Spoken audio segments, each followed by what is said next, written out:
ইমন বিড়বিড় করেই যাচ্ছে।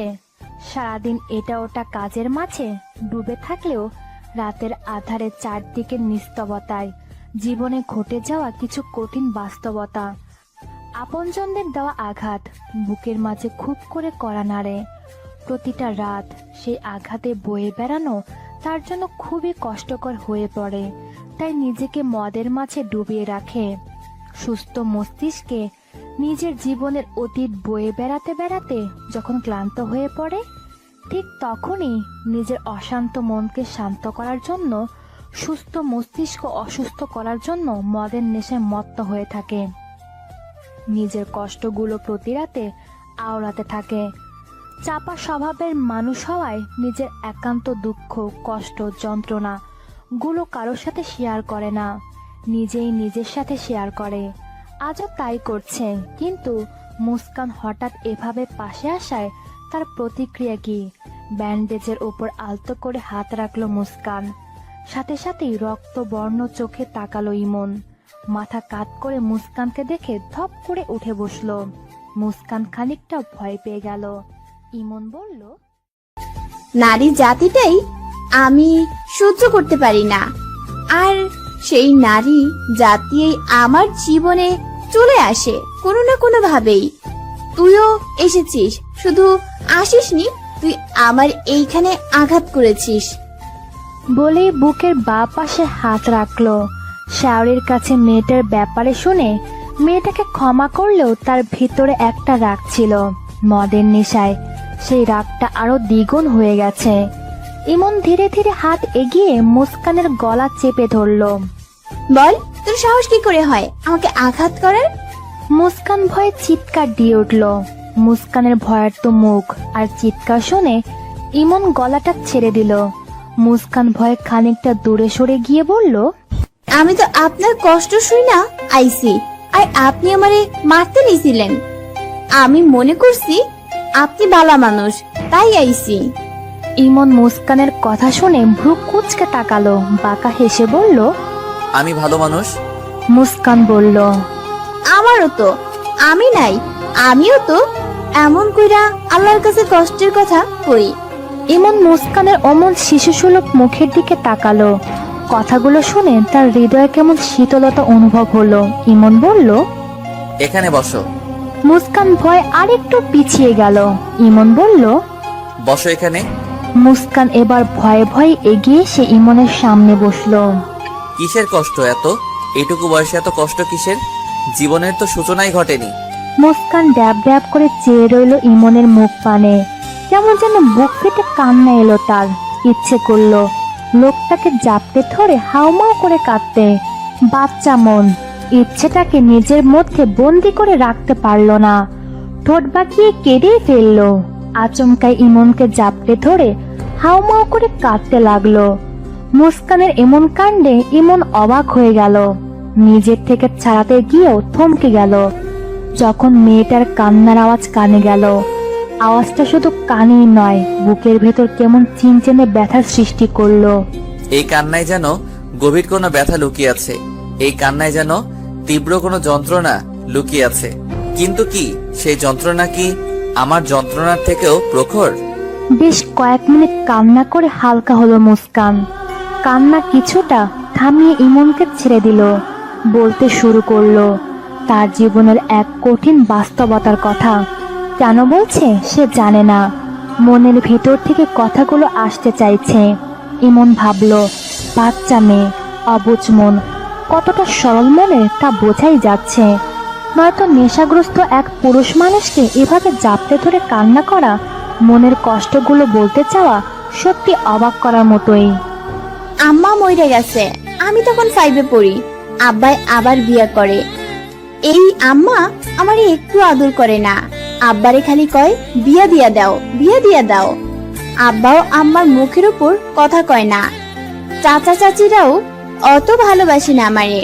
দাদি একটু ভালোবাসে, এক খালা আছে, সেও বসে, কিন্তু কেউ তো তাগুর কাছে রাখে না আমারে। আব্বাও আমারে দেখতে পারে না, কেমন জানি করে। কয়দিন আগে এক বুড়া বেড়া আইলো বাড়িতে। আব্বাই আমারে আদর কইরা ব্যাটার কাছে নিয়ে গেল। ব্যাটা আমারে দেখা খালি হাসে। তারপরে আমার এই হাত টিপা পা টিপা দেখলো। তারপর আব্বারে কইলো মেয়েটারে শহরে নিয়ে যামো, ওইখানেই বিয়া পড়ামো, এমনি পড়াইলে পুলিশ ধরবো আবার। তারপর আব্বা আমারে কইলো শহরে যাইতাছে আমারে নিয়া, আমারে বিয়া দিব, শ্বশুর বাড়ি হব, স্বামী হবে, আমার ভালো খারাপ খাওয়াবো, তারা অনেক আদর করব, ভালো জামা কাপড় পরতে দিব।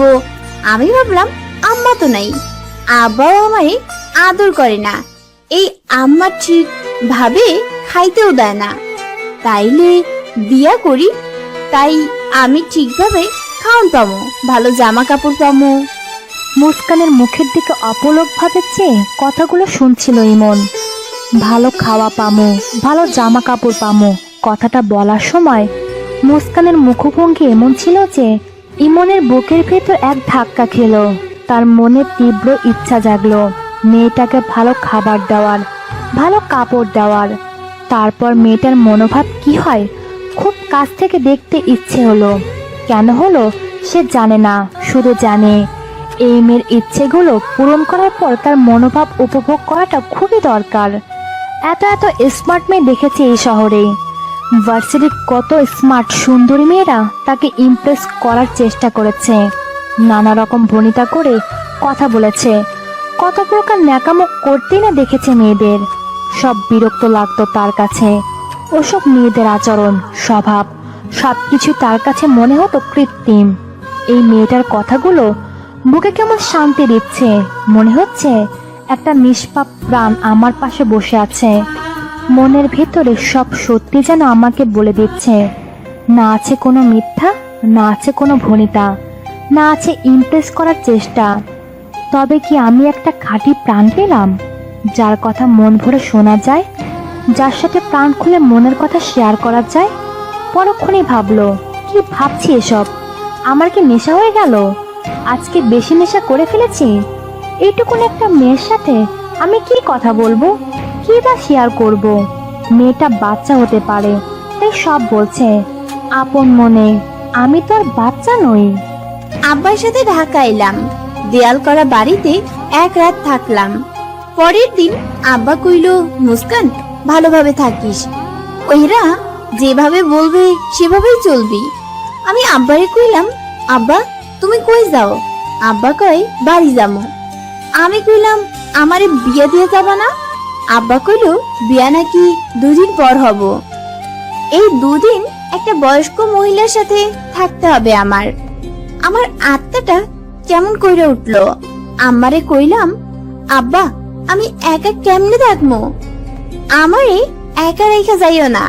আব্বা রাগ কইরা কইলো অমনি থাকবি। বুঝলাম আব্বা অসন্তুষ্ট হইছে, তাই আর কিছু কইলাম না। আব্বা চইলা গেল। দিনটা একাই কাটাইলাম। রাতের বেলা ওই মহিলাটা আমারে 2টা রুটি দিল আলু ভাজি দিয়া, খাইয়া নিলাম। তারপর কাছে আইয়া একটা ওষুধ দিল। আমি কইলাম কিসের ওষুধ? উনি কয় খাও এইটা, খাইলে কোনো ভয় থাকবো না। ভয় করতেছে তাই ভাবলাম এটা খাইলে ভয় দূর হইলে তো ভালোই হইব। আমি ওষুধটা খাইয়া নিলাম। খাওয়ানোর পর মাথাটা কেমন করতে শুরু করলো, অমনি শুয়ে রাখলাম। হঠাৎ করে দরজার বাইরে থেকে পুরুষ মানুষের কথা শুনলাম। সব ঠিকঠাক তো? মহিলাটা কয় হ খাওয়াইয়া দিছি, যাও। আমার আত্মাটা কাইপা উঠলো। শুয়া থেকে উইঠা দরজার কাছে যাইয়া কান পাততেই শুনলাম ছোট মাইয়া আজ রাত দেখেন কেমন চলে, তারপর কাল বেচা দিবেন। এত টাকা দিয়া মেয়েটার বাপের কাছ থেকে কিনা নিলেন, নিজে একটু টেস্ট নিবেন না? লোকটাও হো হো করে হেসে উঠল। মাইয়ার বাপ কি লোভী আর কি বোকা, লোভে পড়ে বোধ বুদ্ধি সব লোক পাইছে। এত টাকা কেউ কোলার বউ নেওয়ার জন্য খরচ করে? মহিলাটা কইল তা তো বটেই, এই প্রথম কোনো বাপাইসা আমাকে পাড়ায় মেয়া দিয়ে গেল। লোকটা কইল, মেয়ার মায় তো সব জানে, সব মাও, বাপ জানে না, জানলে এমন কাম কইবার পাইতো না। আমি সব শুনলাম, ভয়ও পাইলাম। তারপর লোকটা ঘরে ঢুকলো, আমি ভয়ে কয়েক পা পিছাই গেলাম। আল্লাহ আল্লাহ করতে করতে থাকলাম, কামতে শুরু করলাম। লোকটা আমার দিকে তাকাইয়া কেমন করে হাসলো, কত বড় বড় দাড়ি, বলেই ইমনের দিকে চেয়ে বলল, আপনার থেকেও বড়? ইয়া বড় পেট, গোপাল ভাঁড়ের মতো। ইমন বেশ বুঝতে পারলো, মুস্কানের কথা মন দিয়ে শুনতে থাকলো। কেন জানি তার সব জানার আগ্রহ দ্বিগুণ বেড়ে গেল। আমার কাছে ইয়া হাত ধরলো, আমি ছাড়াতে নিলেও ছাড়ে না। কেমন কইরা জানি ধরে, কেমন কইরা জানি চায়। খাটের কাছে নিয়া শার্ট খুইল্লা ফালাইলো। আমার খুব শরম করলো, আমি অন্যদিকে চাইয়া রইলাম। হঠাৎ কইরা আমার ওনায় টান দিল, আমি ভয় পাইয়া গেলাম।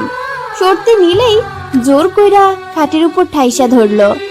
আমার উপর পড়তেই আমার দম বন্ধ হইয়া আইলো। হায় রে ভার, আমি কিছু কইতে যাবো, কইতে পারি না, গলা দিয়া আওয়াজ বাইর হয় না। এত ভারে নড়াচড়াও করতে পারি না, খালি হাত দিয়া সরাবার চাই, সরে না। পরে দেখি আমার শরীরে কেমন কইরা ধরে, বুকের উপর হাত দিতেই আমার শরীর শিরশির কইরা উঠল। রাগ উঠে গেল, কি করবো বুঝতেছি না। পাশের টেবিলে আপেল আর চুরি রাখা আসিল। আমি ছুরিটা নিয়ে ব্যাটার পেটের মধ্যে ঘাও দিলাম। আমার গলা থেকে মুখ তুইলা আহ কইরা বুকে থেকে হাত উঠাইল, নিজের পেটে চাইপা ধরলো। আমার উপর থেকে সইরা গেল। আমি ছুরিটা শক্ত করে হাতে চাইপা ওনাটা গলায় চাপাইয়া দরজা খুইলা দৌড় দিলাম। অন্ধকারে হালকা আলো পড়ছিল, পুরো বাড়িতে চোখ বুলাইয়া নিলাম। সব ঘর বন্ধ, পাশের ঘর গুলা থেকে কেমন শব্দ আইতাছে, কারো আবার কান্নার শব্দ আইতাছিল। আমি এক ঢোক গিলা গেটের দিকে গেলাম। গেটটা তালা দেওয়া ছিল। আমি গেট টপকাইয়া বাহির হইছি। লোকটা চিৎকার চেঁচামেচি করতেছিল। মেলা দূর আগানোর পর পিছনে চাইয়া দেখি গেট খুলা কয়েকজন বাইর হইছে। রাস্তার আলোতে দৌড়াইতে সুবিধা হইছে। দৌড়াইতে দৌড়াইতে আইসা আপনার সাথে বাইজা পড়লাম। মুস্কানের কথাগুলো শুনে ইমনের প্রচন্ড রাগ উঠে গেল। তার বুঝতে অসুবিধা হলো না মুস্কান কোথায় আর কি পরিস্থিতিতে ছিল। তার থেকেও বেশি অবাক হলো তার সাথে কি ঘটেছে না ঘটেছে সব এভাবে কি করে বলতে পারছে। নেহাতি বাচ্চা মেয়ে বলে এভাবে বলছে, ম্যাচিওর থাকলে হয়তো এভাবে বলতে পারতো না। দুনিয়ার মানুষগুলো কতটা স্বার্থপর, কতটা জঘন্য মনের হতে পারে। এইটুকু একটা মেয়েকেও তারা ছাড় দিতে চায়নি। এই মেয়েকে তার বাবার কাছে ফেরত দিলে আবার তো সেম ঘটনাও হতে পারে। ফুলের মতো নিষ্পাপ মেয়েটার জীবন এমন নরকে ফেলে দিতে চাই না আমি। তাহলে কি করব, কোথায় রাখবো ওকে? এখন বয়সটা কম, যখন আরেকটু বড় হবে, কিশোরী নাম গুছিয়ে যৌবনে পা দিবে, তখন কি পরিচয় থাকবে? না, কি ভাবছি আমি রাখতে চাইলেই কেউ থাকবে আমার কাছে? যত সব অদ্ভুত ভাবনা ভাবছি। এইটুকু একটা মেয়ের পেছনে এত ভাবনা ব্যয় করার কোনো অর্থই খুঁজে পাচ্ছি না। মুহূর্তে চমকে গেল ইমন। মেয়েটা আর কথা বলছে না, যে চলে গেল। বুকের ভেতরটা শূন্যতায় ভরে গেল। ভালোভাবে সামনে তাকালো, ফ্লোরে গুটি গুটি মেরে শুয়ে আছে।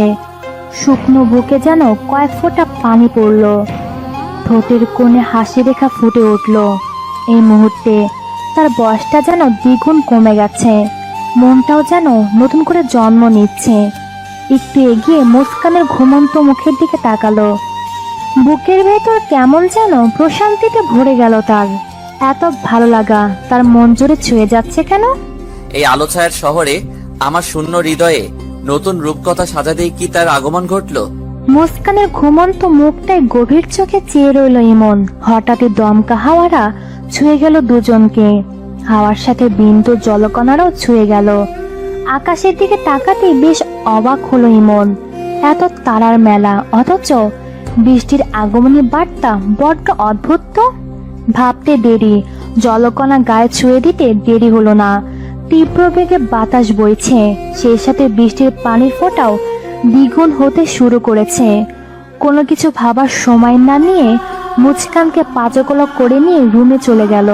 নিজের বিছানায় ঘুমন্ত মুস্কানকে একটু ঝুঁকে শুইয়ে দিয়ে উঠতে নিতেই থেমে গেল। চোখের পাপড়িগুলোতে চোখ আটকে গেল তার। ঘন কালো বড় বড় পাপড়ি জোড়া, ভ্রু, চেহারায় নেই কোনো কৃত্রিমতা। প্রাকৃতিক সকল সৌন্দর্যই যেন মেয়েদের মাঝে ফুটে উঠেছে। মুগ্ধ নয়নে চেয়ে রইল ইমন। এইটুকু মেয়ের মাঝেও এতটা মুগ্ধ থাকতে পারে, যা এই ইমন চৌধুরী মন গভীরভাবে ছুঁয়ে দিচ্ছে। ইমন নিজের দুর্বলতা নিয়ন্ত্রণ করে নিয়ে মুস্কান থেকে সরে গেল। কি ভাবছি এসব? এসব ভাবনা কি করে আসতে পারে আমার মনে? এই বয়সে এসে এত আবেগপ্রবণ হওয়া মানায় না। তাও যদি হতো নিজের সাথে মানানসই কোনো মেয়ে বা নিজের বয়সের সাথে মানানসই কোনো মেয়ের জন্য আবেগ, এই মেয়ের জন্য হোয়াট দা। ইমন রুম ছেড়ে বেরিয়ে গেল। সারা রাত রুম জুড়ে পায়চারি করতে লাগলো। নিজের মনকে বড্ড অচেনা লাগছে তার, বড্ড অবাধ্যতা করছে তার আবেগগুলো। কিন্তু এটা কি ঠিক? 29 বছর বয়সের একজন প্রাপ্তবয়স্ক পুরুষ কি একটা অপ্রাপ্ত বয়সের 14 বছরের কিশোরী মেয়ের প্রেমে পড়তে পারে? বয়স হিসাব করে কি ভালোবাসা হয়? ভালোবাসা তো স্থান, কাল, পাত্র বিবেচনা করেও হয় না সব সময়। ভালোবাসার সম্মোহনী শক্তি সব প্রতিকূলতাকে হার মানায়। সমাজের চোখে যা অসঙ্গতিপূর্ণ, প্রেমের ক্ষেত্রে তা খুব সহজে আশকারা পায়। চমকে উঠল ইমন। নিজের মনের ভাবনাগুলো যেন বারবার তাকে চমকে দিচ্ছে। ভালোবাসা একদিনে ভালোবাসা হয় কি করে? ভালোবাসা কি একদিনে হতে পারে? ভালোবাসা জিনিসটা দমকা হাওয়ার মতোই হুট করে মানুষের হৃদয় ছুঁয়ে দেয়। মানুষের মন এমন একটা জিনিস, কখন কিভাবে কার ওপর বা কোন জিনিসের ওপর ভালো লাগা বা ভালোবাসা তৈরি হয়ে যায়, মানুষটা নিজেও টের পায় না। কার মন কখন কিভাবে কারো মাঝে আটকে যায় তা হয়তো কোনো হিসেব নিকেশ করে মেলানো সম্ভব হয় না। হুট করেও প্রেমে পড়া যায়, কিন্তু সেই হুট করে প্রেমে পড়ে যাওয়া মনটাকে দীর্ঘস্থায়ী কেবল অলস প্রেমিক প্রেমিকারাই করতে পারে। ঠিক যেমন হুট করে পৃথিবীর বুকে বৃষ্টির আগমন ঘটে, মানুষের হৃদয়েও হুট করে প্রেম ভালোবাসার আগমন ঘটে। ভালোবাসা একদিনে হতে পারে যদি সেই ভালোবাসাকে এক জনম আঁকড়ে ধরে বাঁচার ক্ষমতা রাখো। শাওরির ফোনে ঘুম ভেঙে গেল ইমনের। শেষ রাতে চোখ লেগে আসায় রুমে এসে সোফায় ঘুমিয়ে পড়েছিল। শাওরি ফোন করে বলল, ইমন, আমার আসতে বিকাল হবে। মেয়েটার কি অবস্থা? ইমন আর চোখে মুস্কানের দিকে তাকালো। ইমন বলল, কি আর অবস্থা? আমার রুম, আমার বিছানা দখল করে বসে আছে। শাওরি হকচকিয়ে গেল ইমনের কথা শুনে। গম্ভীর গলার স্বর শুনে অভ্যস্ত হতে হতে এমন স্বাভাবিক স্বর যেন হজম হলো না শাওরির। কি রে, কি হয়েছে বলতো? Anything wrong?